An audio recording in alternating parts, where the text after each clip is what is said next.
বন্ধুরা, এই লোকটি দোকানদারকে বলল আমাকে একটা চা পাতি দাও তো। আর যখন দোকানদার চা পাতি আনতে ভিতরে গেল, তখন এই লোকটা একটা রড দিয়ে একটা ঘিয়ের বোতলকে ছিদ্র করে দিল।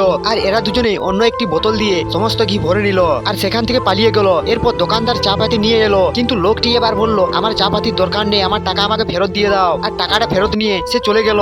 এরপর দোকানদার দেখলো তার একটা ঘিয়ের বোতল খালি হয়ে গেছে। এবার এই তিনজন চোর ঘি চুরি করে নিয়ে এসে বলল এই ঘি ওই দোকানদারকেই বিক্রি করব।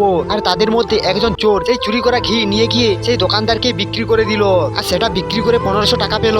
আর ওই টাকাটা এরা দুজনে ভাগ করে নিল।